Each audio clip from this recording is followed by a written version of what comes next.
제가 오늘 이 말씀을 통해서 그날 하나님이 찾아오셨습니다, 이런 주제로 말씀을 좀 전하고 싶은데, 하나님은 오늘도 살아서 역사하십니다.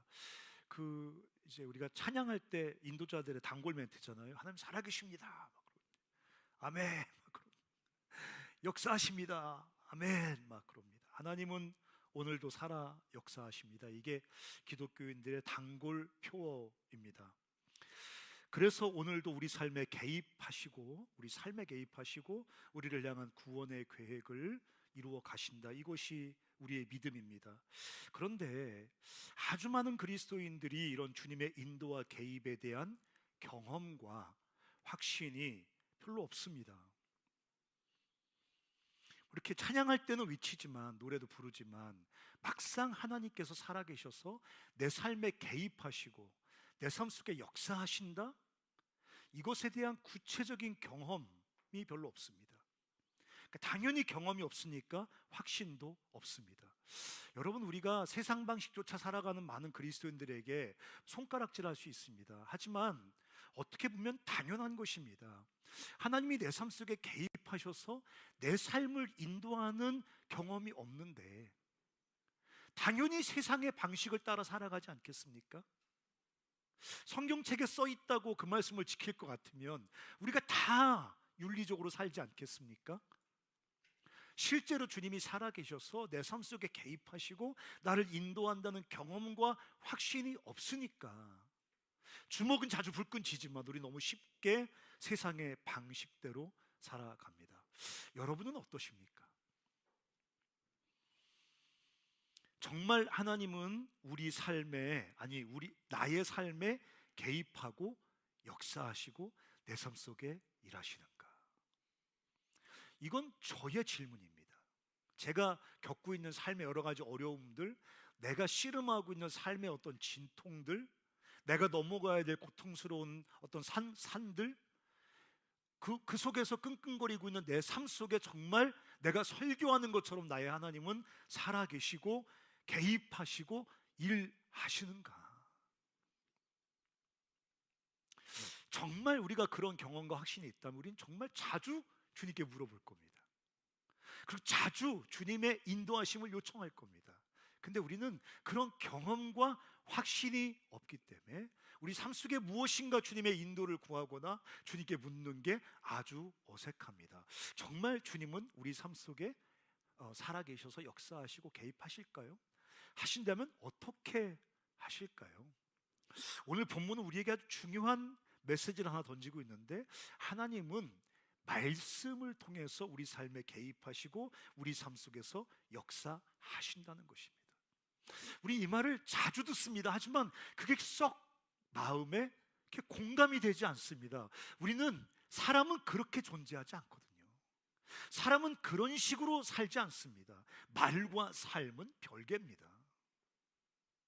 사람의 말은 그렇게 신뢰할 수 있는 게 아닙니다. 사람의 말은 그 사람의 진짜 생각과 마음을 드러내고 있는 것인지도 그렇게 신뢰할 수 없는 경우가 아주 많이 있습니다. 그래서 사람은 말과 삶, 말과 행동, 말과 진짜 자기 안에 있는 본심이 일치할 거라고 생각하지 않거든요. 그러다 보니까 하나님도 그럴 거라고 생각합니다. 하지만 하나님은 말씀을 지키신다 이런 게 아니라 말씀하심으로 하나님의 일을 이루신다, 이게 하나님의 존재 방식입니다. 하나님은 코 같은 게 없으시겠죠. 영이시니까. 이건 인간의 존재 방식이죠. 저 먹고 마시고 손발이 있고 움직이고 하는 거 인간의 존재 방식이죠. 살아계신 하나님은 인간처럼 존재하고 인간처럼 작동하지 않으신다는 거예요. 하나님은 영이시기 때문에 우리가 그분을 100% 파악할 수는 없지만 성경을 통해 알 수 있는 것은 하나님은 말씀을 통해 개입하시고 역사하신다. 창세기 1장에 하나님께서 가장 두드러지게 말씀하십니다. 빛이 있으라 하심에 빛이 있었다 그랬습니다. 빛이 있을 거야 계획을 발표한 다음에 주님이 내려오셔서 빛을 만드는 어떤 행위가 따로 있었던 게 아닙니다. 하나님의 말씀은 하나님의 행위입니다. 하나님 말씀은 하나님의 성취입니다. 말씀과 하나님의 행위와 중간에 간격은 존재하지 않습니다. 하나님이 어떻게 우리 삶 속에 살아계셔서 개입하실까요? 어떻게 살아계신 그분이 우리 삶 속에 역사하실까요? 말씀하심으로 영이신 하나님께서 우리 삶 속에 개입하시고 역사하신다는 것입니다. 여러분은 하나님의 음성을 들은 적이 있습니까? 저는 아내를 달라고 기도할 때 주님께서 저에게 말씀하시는 것을 들었다고 생각을 했는데 오래 살다 보니까 좀 불확실해집니다. 농담이에요. 말씀으로 여러분 삶 가운데 개입하시고 역사하신다면 여러분 하나님 말씀을 들은 적이 있으십니까? 말씀을 통해 내 삶 속에 찾아오셔서 내 삶을 이끌어 가시고 내 삶 속에 역사하시는 그 살아계신 하나님을 경험한 적이 있으십니까? 오늘 이 학개서 1장 1절에 보면 대단히 중요한 구절이 1절에 나옵니다. 이렇게 써 있습니다. 다리오 왕 제2년 6째 달에. 이거 봐, 성경은 이거 신뢰할 수 있는 문서가 아니야. 왜 정확히 연도를 쓰지? 이 당시에 2500년 전에는 세계가 공통으로 사용하는 연력이 존재하지 않던 시대입니다. 여러분, 우리가 이게 시계 보고 야, 내일 3시에 만나? 이렇게 시간을 일상 속에 사용한 거는 불과 인류 역사 속에 몇백 년 되지 않습니다. 시간이라는 걸 정확히 우리가 감각하며 살아간 게 얼마 안 되기 때문에 2500년 전이니까 그 당시에는 자기들의 정치적 패권자의 통치 시기를 갖고 시기를 잡는 겁니다. 다리오 왕이 통치한 지 2년 6째 달, 곧 그 달 초하루. 근데 이거를 학자들이, 할 일 없는 분들이 조사해 봤습니다. BC 520년 8월 29일이거나 혹은 9월 1일일 거다. 왜냐하면 다리오 왕의 기록이 역사에 남아 있거든요. BC, 지금부터 한 2500년 전이죠. BC 520년 8월 29일 혹은 9월 1일 날, 그때 여호와의 말씀이 나옵니다. 근데 그 말씀이 선지자 학개로 말미암아 스알디엘의 아들 유다 총독 스룹바벨과 여호사닥의 아들 대제사장 여호수아에게 임하니라. 하나님 말씀이 어떻게 우리 삶 가운데 개입하시고 역사하시고 임하는 걸까요? 아주 구체적인 시간에 구체적인 상황을 살고 있는 사람들에게 학개라는 하나님께서 세운 선지자를 통해서 그의 육성의 설교를 통해서 하나님의 말씀이 우리 삶 가운데 임한다고 오늘 학개가 우리에게 보여주는 거예요. 옛날에는 주님께서 하늘에서 천둥 소리로 말씀하시고 이런 게 아니라 그때도 학개라는 사람의 설교를 통해서 특정한 날 특정한 장소에 하나님의 개입이 필요한 사람들의 삶 속에 하나님의 말씀이 임했다, 이렇게 얘기합니다. 그래서 옛날에 아주 유명한 신학자고 한 목사님이 하나님 말씀의 3가지 형태에 대해서 아주 알기 쉽게 우리에게 얘기해 준 게 있습니다. 하나님 말씀 우리 삶 속에 역사한다는 것은 3종류 형태로 역사하신다는 거예요. 첫째는 예수 그리스도 계시된 말씀. 하나님이 자신과 자신의 계획과 자신의 성품을 가장 클라이막스로 계시하기 위해서 예수 그리스도를 몸을 가진 하나님의 아들이신 예수 그리스도가 이 땅에 오신 계시 사건 자체가 있습니다. 그것을 본 사도들, 증인들이 자기가 본 예수 그리스도와 그 예수 그리스도의 계시를 적은 책이 있습니다. 성경. 그리고 오늘 성령께서 설교자들을 통해서 그 성경이 설교될 때 하나님의 말씀이 우리 삶 가운데 경험되어진다, 이렇게 말했어요. 그래서 그분이 뭐라고 말했냐면 하나님께서 말씀하셨다는 틀린 말이라는 거예요. 그거 뭐가 맞는 말입니까? 하나님께서 말씀하신다. 우리는 성경을 외우고 성경은 맞아. 성경에 대해서 이렇게 실론 뜯는 애들과 싸우고 성경의 어떤 그 완벽성을 갖고 뭐 논쟁하고 이런 게 아니라 성경을 통해, 설교를 통해서 성경 속에 기록된 예수 그리스도가 우리와 만나는 그 예수 그리스도의 만남의 사건이 이 설교를 선포되는 말씀을 통해서 우리 삶 가운데 오늘 여기서 발생한다는 거예요. 그게 하나님께서 말씀을 통해 우리 삶 속에 역사한다는 말의 정확한 의미입니다. 근데 오늘 이 학개서 1장은 그렇게 하나님께서 말씀을 통해 우리 삶에 찾아올 때 우리 삶에 어떤 일이 일어나느냐, 우리는 자꾸만 주님이 찾아오시면, 말씀을 통해 주님이 내 삶 속에 개입하시면 달콤한 뭔가 종교적 체험을 할 거라고 생각을 해요. 우리는 주님께서 말씀을 통해 내 삶 가운데 찾아오시면 이 세상에 없는 또 따뜻한 위로를, 이런 것만 생각해요. 그렇지만 오늘 학개서 1장을 보면 하나님께서 말씀을 통해 우리 삶 속에 찾아오실 때 삶의 맨얼굴이 드러납니다. 더 정확히 말하면 우리 삶의 맨얼굴이 폭로됩니다. 여러분 한번 읽어볼까요? 5절 한번 읽어보실까요? 5절 한번 읽어보겠습니다. 자, 시작.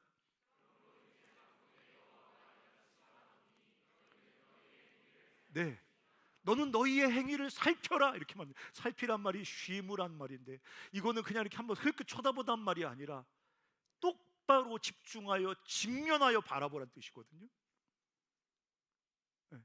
너의 행위, 너의 삶을 똑바로 쳐다보란 얘기예요. 이게 하나님 말씀이 우리 삶 가운데 찾아올 때, 하나님 말씀이 빛이 되어 우리 삶에 비추어질 때 우리 삶의 맨얼굴이 드러난다고요. 우리도 우리 삶을 정확히 직면하지 않습니다. 우리도 우리 삶을 정확히 쳐다보지 않습니다. 딴 데 쳐다봅니다. 회피합니다. 자기 삶을 직면하는 걸 두려워합니다.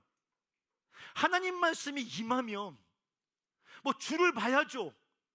하지만 먼저 자기 삶을 직면하여 자기 삶을 바라보게 하나님께서 우리 삶에 빛을 비추어 주신다는 거예요. 제가 다 읽지 않을게요. 여러분 눈으로 따라오세요. 6절에 한번 보세요. 6절 제가 읽을게요. 너희가 많이 뿌릴지라도 수확이 적어요. 죽으라고 일하는데 수확이 적어요. 막 먹는데 배부르지 않아요. 마실지라도 흡족하지 않아요. 입어도 따뜻하지 못하고 일꾼이 싹을 받아도 뭐라고 써 있어요? 구멍 뚫어진 전대 같아요.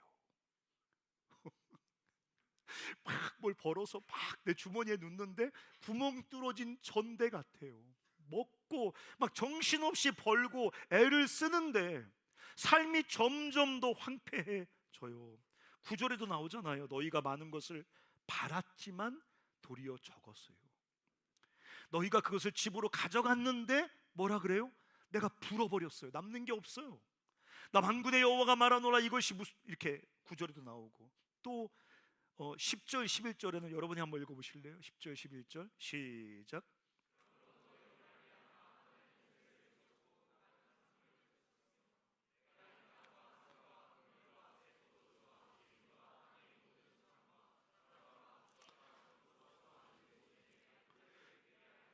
몸부림을 치지만 경제적인 치명적 결핍 속에 신음하는 이스라엘 백성들, 그러니까 삶이 다 황폐해져 버린 거예요. 그런 이스라엘 백성들에게 똑바로 서서 네 삶을 직시하라고, 황폐해진 몸부림을 치지만 구멍 뚫린 전대처럼 하늘이 닫혀버린 한재가 가뭄이니까 가뭄 든 땅처럼 그렇게 황폐한 너의 인생을 회피하지 말고 똑바로 쳐다보라는 거예요. 그러면서 더 나가서 그 말씀의 빛이 비춰질 때 그 삶의 황폐함의 원인을 주님이 드러내십니다. 아까도 읽었으니까 9절에 보면 눈으로 한번 따라오세요. 9절 너희가 많은 것을 바라서 넘어가서 중간에 보면 이것이 무슨 까닭이냐, 너의 황폐함이, 너의 삶의 그 지독한 황폐함이 무슨 까닭이냐, 그 삶의 황폐함의 이유를 드러내기 시작하는 거예요. 뭐라고 써 있습니까? 내 집, 하나님의 성전은 황폐하였을 때 너희는 각각 자기의 집을 짓는 일에 빨랐음이라. 삶의 황폐함을 비춰주시고 그 삶의 황폐함의 이유를 드러내십니다. 뭐예요? 그들 삶 안에 있는 하나님의 자리가 황폐해져 버린 거예요. 이거는 가서 헌금 내서 교회지란 얘기를 하고 있는 게 아니에요. 이건 이스라엘 백성들에게 2500년 전에 하신 말씀이지만 우리에겐 다른 얘기를 하실 수 있겠죠. 우리 삶의 황폐함은 다른 모양이겠죠. 우리 삶의 황폐함은 다르게 경험되어지겠죠. 우리 삶이 이렇게 황폐해지게 된 이유는 다른 모양이겠죠. 어쨌든 그들의 삶에 있는, 그들의 삶 속에 있는 하나님의 자리가 황폐해졌다는 거예요. 여러분, 성전을 짓지 않고 지대 집만 지으니까 주님이 질투해서 괴롭히고 그런 개념이 아닌 겁니다. 하나님의 자리, 하나님의 성전은 이스라엘 백성들의 삶과 생명의 근원인 거예요. 하나님의 자리는 이스라엘 백성들의 삶과 생명의 근원인 겁니다. 뿌린 겁니다. 거기가 황폐해진 거예요. 그러니까 당연히 그들의 삶 안에 있는 하나님의 자리가 황폐해지게 되니까 그들의 삶이 황폐해지게 되는 것입니다. 근데 제가 학개서 1장을 읽으면서 정말 충격적이고 도대체 이건 뭐냐고 막 몸부림을 치는 구절이 있어요. 그건 뭐냐면 그렇게 이스라엘 백성들의 황폐함, 그 황폐함의 원인이 되는 이스라엘 백성들 안에 있는 하나님 자리의 황폐함. 근데 그래서 그런 이스라엘 백성들을 어떻게 주님께서 다루셨냐 보면, 여러분 9절 다시 한번 읽어볼까요? 9절. 자, 시작. 너희가 많은 것을 바랐으나 도리어 적었고 너희가 그것을 집으로 가져갔으나 내가 어떻게 했어요? 불어버렸어요. 하나님이 불어버리셨어요. 집으로 가져갔는데, 집에 갖다 싸놓고 싶은데 하나님이 불어버리셨어요. 이건 저는 이렇게 말 안 할 거예요. 여러분들에게 제가 만약에 설교하라면 이런 식으로 말하지 않을 거예요. 근데 하나님께서 말씀하시는 거예요. 하나님께서 황폐한 이스라엘 백성들의 삶의 실상을 드러내 보여주는 거예요. 아마 이스라엘 백성들은 하나님을 변호하려고 했을지도 모르겠어요. 이거는 경기가 안 좋아서 그래. 이거는 뭐 지금 기후가 안 좋아서 그래. 이거는 땅이 안 좋아서 그래. 차마 하나님께서 불어버리셨다는 말을 할 수가 없었을 거예요. 근데 하나님께서 말씀을 통해서 너희들의 삶의 황폐함은 너희들 삶 안에 있는 하나님 자리의 황폐함이고, 그 이유는 뭐냐면 하나님의 불어버리심이다. 여러분, 그뿐만 아닙니다. 11절에도 보면 내가 이 땅과 산과 곡물과 새 포도주와 기름과 땅의 모든 소산과 사람과 가축과 손으로 수고하는 모든 일에 한죄를 들게 했다. 한죄는 가뭄이거든요. 하나님께서 불어버리시고 가뭄을 들게 하시는 하나님을 말씀을 통해 우리에게 보여주는 거예요. 우리 삶 속에 계시면서 우리 안아주시고 우리 쓰다듬어 주시는 게 아니라 불어버리시고 우리 삶의 한죄를 들게 하시는 그 하나님을 말씀을 통해 우리에게 보여준다는 말입니다. 우리는 하나님의 인격성을 지워버리고 우리가 보고 싶은 하나님만 보려고 합니다. 마치 집에 가면 인형 있죠. 인형. 왜? 툭 건들면 사랑해, 툭 건들면 I love you, 뭐 이렇게 말하는 인형이 있잖아요. 우리는 하나님이 전능하신 사랑의 인형 같았으면 좋겠습니다. 우리가 딴 데 살다가 쳐다보면 사랑해 말해주고, 툭 건들면 사랑해 말해주고, 더 세게 건들면 사랑해 세게 얘기해주고. 우리는 하나님의 인격이란 말을 잘 모릅니다. 인격적인 하나님이라는 게 뭔지 잘 받아들이려고 하지 않습니다. 인격적인 하나님이 아니라 우리가 원하는 우상이었으면 좋겠습니다. 하나님은. 왜? 유대교의 신들이 그 당시 고대 근동지방의 신과 너무 달랐던 차이점이 뭐냐? 고대 근동의 다른 신들은 분노하지 않는 신입니다. 뭘 요구하지 않습니다. 윤리적인 요구가 없습니다. 어떤 이웃사랑에 대한 정의에 대한 요구도 없습니다. 그냥 신만 달래면 됩니다. 근데 여호와는 인격이시고 불어버리시고 한죄를 들게 하시며 우리에게 명확한 것을 요구하시는 하나님이란 말이에요. 그래서 우리를 사랑하시고 우리의 구원의 계획과 목적을 이루기 위해서 하나님은 끊임없이 우리 삶을 책망도 하시고 징계도 하십니다. 히브리서에 이렇게 써 있습니다. 주께서 그 사랑하시는 자를 징계하시고 그가 받아들이시는 아들마다 채찍질 하신다. 지워버리고 싶어요. 여기만 볼펜으로 까맣게 칠해서 못 읽었으면 좋겠어요. 주께서 사랑하시는 자를 징계하세요. 사랑하셔서 우리 삶 속에 예수 그리스도의 형상으로 구원의 계획을 이루어 가시려고 하니까 책망하시고 징계하십니다. 오늘 불어버리시고 한죄를 들게 하십니다. 그래서 우리를 향한 하나님의 사랑의 영광스러운 구원의 목적을 이루어 가신단 말이에요. 만약에 주님께서 우리 장난감처럼 대하시면 징계하지 않으십니다. 왜? 조작하시면 되거든요. 조작하면 됩니다. 로봇으로 다루셨다면 조작해서 주님이 원하시는 방식대로 움직이면 하나님의 형상을 만드는데 아무 문제가 없습니다. 하지만 하나님의 사랑에 대한 대상, 인격적 교제의 대상, 자유로운 인격적 존재로 지으셨기 때문에 끊임없이 사랑으로 설득하시지만 아주 자주 책망하시고 징계하시고 불어버리시고 한죄를 들게 하신다는 것입니다. 말씀이 들려올 때 비로소 우리는 황폐한 우리 삶, 황폐한 우리 안에 하나님의 자리를 아프게 직면하고 돌이키게 된다는 거예요. 저는 평생 하나님 말씀과 함께 살아온 사람이지 않겠습니까? 저는 말씀을 통해서 은혜 받은 경험들이 많이 있거든요.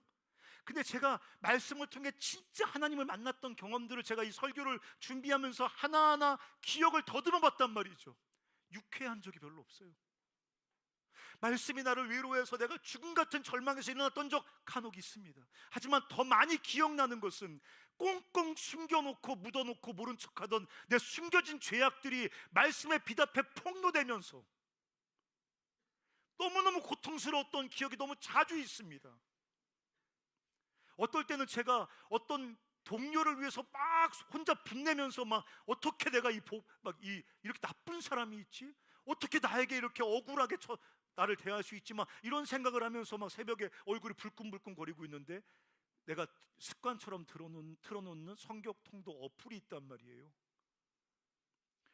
1.4배속으로 해서 2개월이면 일독하는 그 속도가 있단 말이에요. 눈만 감았다 뜨면 한 권 다 읽습니다 그냥. 근데 그때 들려온 그 말씀이 아주 예리한 비처럼 제 가슴 속에 꽂히는데 그 순간에 내가 얼마나 더럽고 추한 어떤 그 이기심과 욕망으로 나의 어떤 그 삶을 덮고 그걸 이렇게 어떤 의로운 분노로 막 표출하고 있는지 주님께서 정확히 보여주셨단 말이죠.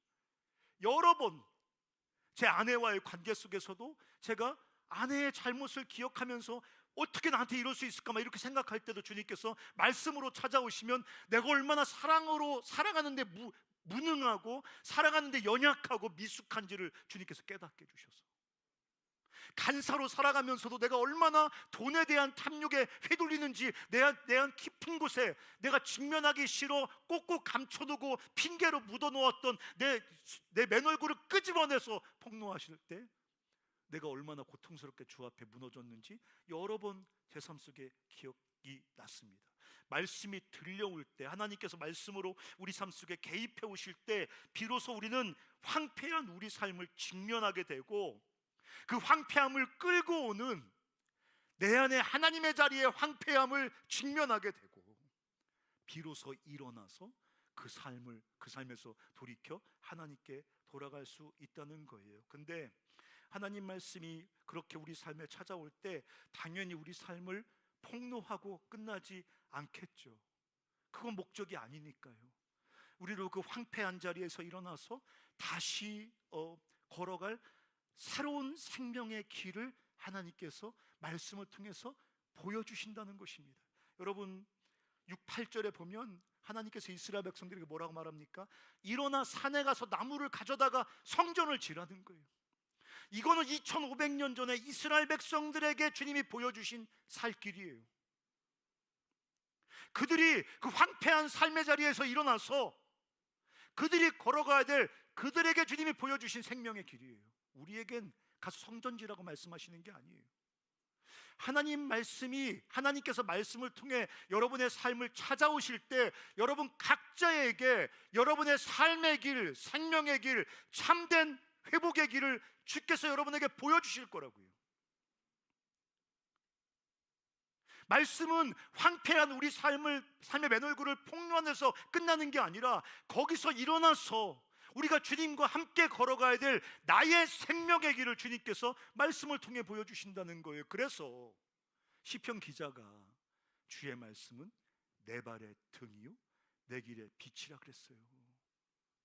여러분, 그거는요 무슨 내비게이션을 말하는 게 아니에요.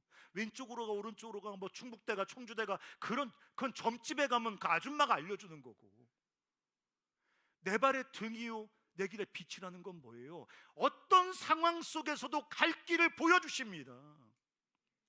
길이 없어요. 간사님 사면이 막혔어요. 지독한 고통에 제 삶은 무너져 버렸어요. 무덤 속에 갇힌 것 같아요. 그렇지 않아요. 하나님께서 말씀을 통해 찾아오시면 살아갈 길, 생명의 길을 우리에게 보여주신다고요. 그래서 주의 말씀은 내 발의 등이요 내 길의 빛이에요. 네, 저도 지금 내 인생 속에 가장 어두운 시즌을 지나고 있어요. 그래도 주님이 내 발의 등, 발의 등은 뭐예요? 한 발짝 앞에서 비춰주는 거예요. 길의 빛은 뭐예요? 저 멀리서 내 방향을 알려주는 거예요. 때로는 주님께서 저 멀리서 빛을 비춰주세요. 때로는 하루하루 어떻게 살아갈 건가 주님이 내 발의 등이 되어주세요. 예수께서 요한복음 14장에 나는 내가 곧 길이요 진리요 생명이란 말, 무슨 말입니까? 천국 가는 길이란 얘기입니까? 그런 말일 수 있겠죠. 하지만 무슨 말입니까? 길이 없어 보여요. 내 인생에 주님이 길이 되어주십니다. 다 막혀버렸어요. 문이 다 닫혀버렸어요. 아니에요. 주님이 말씀을 통해 찾아오시면 참된 생명의 길이 보여져요. 이스라엘 백성들이 홍해 앞에서 뒤에는 애국 군대가 쫓아오고 앞에는 홍해가 갇혀 있을 때 이젠 죽었다고 결론 내렸습니다. 주께서 찾아오시니까 홍해 바닥을 걸어 건너는 길이 열려요. 하나님께서 말씀을 통해 우리를 찾아오실 때, 그 말씀이 우리 삶을 비춰주실 때 우리가 마땅히 걸어가야 될 그 생명의 길, 우리가 걸어가야 될 그 참된 삶의 길, 내 삶의 아름답고 영광스러운 구원의 계획을 이루는 그 하나님께서 인도하시는 그 길이 비로소 보이기 시작한다는 거예요. 똑똑한 놈에게 안 보입니다. 많이 보인 놈에, 배운 놈에게 보이는 거 아닙니다. 서울대학 하버드 나와서 유튜브에서 다른 사람 뒤 거짓말로 욕하다가 감옥 가는 사람들이 우리 시대의 뉴스에 나오지 않습니까? 서울대학 나오고 판검사 돼서 우리나라에 얼마나 나쁜 짓을 많이 했는지 TV만 키면 나오지 않습니까? 똑똑하다고 보이는 게 아닙니다. 하나님 말씀이 임할 때 우리 삶 속에 보이기 시작합니다. 저는 지금도 이 말씀을 묵상하면서 제가 청주에서 간사하다가 어떤 일을 심하게 겪고 사직을 했습니다. 저는 간사가 너무 하고 싶었기 때문에 간사 사직은 내 삶의 총체적인 실패였습니다. 2년 동안 방황했습니다. 난 사역자로 못 살 거야. 방황하다가 충주에서 그 시골에 있는 한 교회에서 나 오라고 해서 갔습니다. 갔더니 시골에 있는, 여기서 막 청년들에게 설교하고, 그래서 제가 충북대 교원대 담당 간사였는데 막 150명씩 모여서 막 기도하고 막 이런 운동 제가 이끌어가다가 그 시골 교회 갔는데 뱀 잡고 뭐 저기 개구리 잡고 뭐 풀 치고 맨날 화장실 푸고 뭐 이런 일 하면서 애들이하고 서너 명 복음에 아무런 관심이 없는 청년들, 꺼져라 하고 싶은 애들 몇 명 모여서 이렇게 앉아 있는데 새벽에 뒤에서 이렇게, 제가 이제 부교역자였으니까 방송실에서 목사님 설교 이렇게 음향해야 되니까 방송실에 이제 음향 설교 끝나면 음악 탁 틀어드리고 이제 기도 시간이거든요. 그때 막 눈물이 막 쏟아집니다. 나는 끝났구나.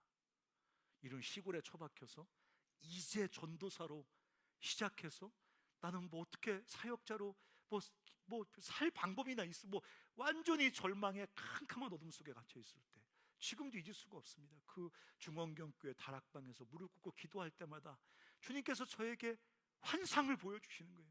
진짜 환상 말고요, 소망을 보여주시고요, 막 꿈을 꾸게 해주시고요, 그 시골에서 청년들과 함께 영적 운동을 일으키는 막 비전을 갖게 해주시는 거예요.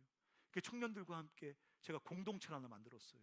열방을 섬기는 행복한 청년군 공동체. 그래서 줄여서 열섬행청이라고 이름 붙였어요. 우리 청년대학부를. 그때 우리 권사님이 아유 목사님, 애들은 3명 모이는데 이름은 4자네요 이렇게 하셔가지고 우리 예리하실 수가. 애들은 3명 모이는데 이름은 4자. 그래서 제가 이름이라도 길어야죠 이렇게 하고 이제 공동체를 시작했습니다.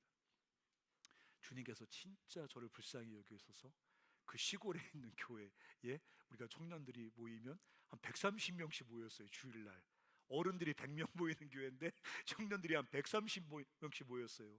어른들이 11시 예배드리면 청년들 밥 해주려고 다 남아서 오후 4시 예배드리러 오늘 밥 해주려고, 또 애들이 타지에서 와서 다 부모님들이 예수 안 믿는 애들이 많다 보니까 우리 권사님들이 다 영적인 부모가 돼서 하나씩 다 입양해서 애들 평생 지금도 후원하고 기도해주고, 뭐 여기 목사님이 되고 선교사가 되고 그 간사가 되고 아주 훌륭한 하나님의 사람이 돼서 다 민족 속에 흩어져서 살게 합니다. 저는 지금도 잊을 수 없어요. 그 조그만한 캄캄한 방송실에서 아무것도 보이지 않는 완전히 막혀버린 내 미래 앞에서 주님 앞에 기도할 때 하나님께서 말씀으로 내 삶 가운데 생명의 길을 그때마다 보여주셨다는 거예요.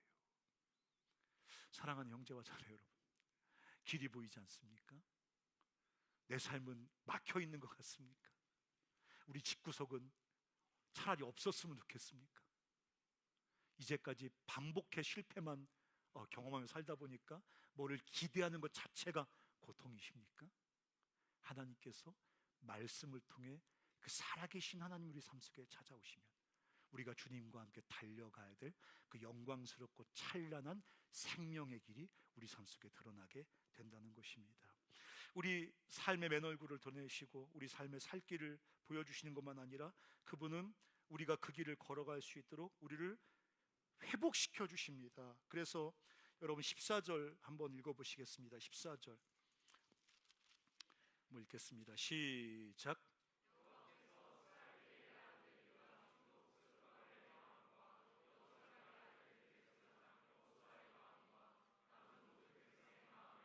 네, 감동시킨다는 말이 나오잖아요. 12절에 하나님 여호와께서 학궤를 통해서 말씀하시는 것을 이스라엘 백성들이 듣습니다. 그러자 그 말씀을 통해 하나님이 찾아오셔서 그 말씀을 들은 이스라엘 백성들의 마음을 감동시킨단 말이에요. 이 감동시킨다는 말이 우르란 말인데, 이 우르란 말이 그냥 그냥 감정이 동하게 한다 이런 뜻이 아니란 말입니다. 우리가 잘못 번역한 거예요. 그러니까 요즘 번역하는 성경들은 좀 다르게 번역하는데 어떻게 번역하냐면 흥분시키심에, 아니면 자극함에, 뭐 흔들어 깨움에 여러 가지 말이 나오는데 감동은 맞지 않습니다. 우르란 말은 단어 그대로 아주 강력하게 흔들어서 깨우고 일으키는 것을 말하는 겁니다. 그냥 감정을 흔드는 걸 말하는 게 아닙니다. 하나님께서 말씀을 통해 찾아오실 때는 살아계신 그분이 오시는 거거든요. 그분의 영이 오시는 거거든요. 그래서 예수님께서 말씀하실 때 내 말은 영이고 생명이다 그랬습니다. 하나님의 말씀이 선포되어질 때 그 말씀을 믿음으로 받는 사람들의 삶에는 단순히 말씀이 아니라 인포메이션이 아니라 소리가 아니라 하나님의 영이 말씀과 함께 와서 우리 삶을 흔들어 깨우고 일으키고 회복시킨다는 말을 하고 있는 것입니다.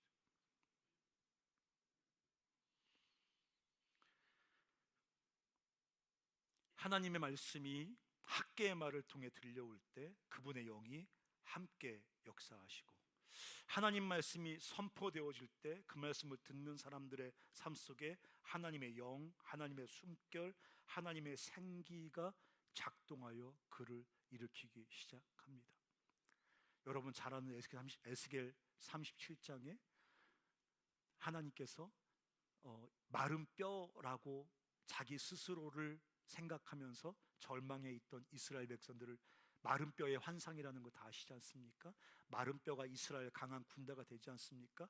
그때도 어떻게 합니까? 말씀과 생기가 함께 작동합니다. 그게 기독교입니다. 기독교는 말씀과 하나님의 영이 함께 작동합니다.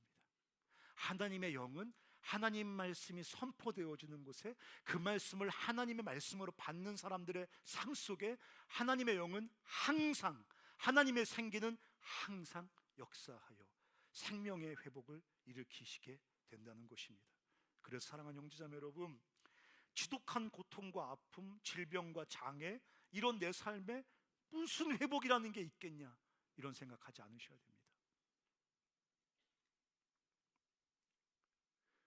너무 반복적으로 넘어지고 너무 지독하게 연약하여 도대체 아무것도 소망할 수 없을 만큼 철저히 무력하고 실패하고 날마다 절망을 반복하는 그런 삶이라 할지라도 하나님 말씀을 통해서 하나님의 성령이 역사하실 때 그 마른 뼈를 강한 군대로 세우시는 하나님의 영의 회복이 그 사람들에게 있다는 거예요. 그게 기독교고 그게 복음이라는 것입니다. 그게 하나님 말씀이 선포되어질 때 우리 삶 속에 하나님이 일으키시는 살아계신 하나님의 회복의 역사라는 거예요. 그래서 저는 큐티가 안 될 때가 있죠. 큐티를 해도 아무런 감동이 있을 때가 없을 때가 있죠. 너무 삶이 괴로워서 너무 침체에 오랫동안 빠져 있어서 큐티 같은 소리 하고 있냐고 성경 치워버리고 싶을 때가 있죠. 너무 괴롭고 너무 우울하고 너무 좌절돼서 아무것도 할 수 없을 때가 있죠. 사람마다 다. 그럴 때 귀를 쓰고 하나님의 음성에 귀를 기울입니다. 그럴 때 의지를 들여서 귀를 쓰고 성경을 펴서 한 절이라도 읽습니다. 왜? 그런 나를 흔들어 깨우고 그런 나를 하나님의 성령으로 불러 일으킬 유일한 것이 하나님 말씀을 통해 내 삶 가운데 경험되어지는 영적인 회복이기 때문에 그렇습니다. 한 가지만 더 얘기하고 마치겠습니다. 제가 어제 우리 몇몇 분과 극동방송 갔다 왔거든요. 극동방송 가서 뭐 간증도 하고 우리 저기 데뷔했습니다. 앞으로 유명 여배우가 될 건데 어제 방송에 데뷔했어요. 근데 제가 어제 마지막 끝나고 영상 보다가 정말 가슴이 막 터지는 줄 알았어요. 그 북한 사람들이, 북한 주민들이 거기 사진에 보니까 김일성 수령과 사진 딱 붙어 있더라고. 방에 사람들 보안이니까 캄캄하게 하고 그 극동방송 틀어놓고 예배 드리는 게 나오는 거예요. 근데 그분들이 간증하는 거예요. 간증. 극동방송 듣다가 하나님께서 나의 죄를 용서해 주시고 나를 구원하시는 것을 경험하게 되었습니다. 그러니까 주님께서 나에게 용기를 주셔서 생명 걸고 탈출해서 한국까지 오게 되었습니다. 평생 전파 선교사 되겠다고 그렇게 간증하는 거 제가 들었어요. 여러분, 제가 거기 대표님한테 격려해 드렸어요. 전파 선교사들이 뭐 이렇게 전파 쏴보 난 다음에 이게 어떻게 될지를 몰라요. 저 뭐 중국으로 북한으로 막 전파 쏴보낸 다음에 이게 어떻게 될지 어떻게 알겠어요. 근데 그 전파를 통해서 흘러간 극동방송의 복음을 통해서 북한에 그 김일성 사진 붙여놓은 거기서 숨어서 예배드리는 사람들이 그 말씀 듣고 살아나는 거예요. 그 말씀 듣고 일어나서 그 절망의 자리를 뚫고 남한으로 올 수 있는 힘과 용기를 경험하는 거예요. 하나님은 오늘도 살아서 역사하신다고요. 그냥 성경 속에만 쓰여져 있는 거 아니에요. 말씀하셨다가 아니에요. 오늘도 하나님은 살아계셔서 우리 삶 속에 개입하셔요. 뭘 통해서? 말씀을 통해서. 말씀을 통해서 우리 삶을 드러내 보여주실 뿐만 아니라 말씀을 통해서 우리가 마땅히 걸어가야 될 삶의 생명의 길을 보여주시고 절망에 있는, 무너져 있는 우리 삶을 흔들어 깨워서 그 길을 뚜벅뚜벅 걸어갈 수 있도록 날마다 살아계신 하나님이 말씀을 통해 우리 삶 가운데 찾아오신다는 것입니다. 근데 여러분, 한 가지는 꼭 기억하셔야 됩니다. 오늘 학개서 1장은 학개와 여호수아가 둘이 있는 공간에서 일어나는 사건이 아니에요. 뭐 하나님이 나에게 말씀하셔서 나와 하나님, 이 개인의 하나님과 말씀을 들은 사건이 아니에요. 학개서 1장은 학개를 통해서 선포된 하나님 말씀이 스룹바벨과 여호수아와 이스라엘 백성들을 회복시킨 사건이에요. 하나님 말씀을 통해서 우리 삶 속에 역사하시는 하나님의 개입은 항상 공동체적이에요. 간사님, 여기 보니까 엘리야도 주님과 개인적으로 만났고 아브라함도 하나님과 개인적으로 만났고, 그래서 그것이 기록되어 처음 선포되어진 그 성경 말씀을 들은 사람들은 개인이 아니에요. 다 공동체예요. 이 학개서 1장을 처음 설교로 들은 사람들은 이스라엘 공동체예요.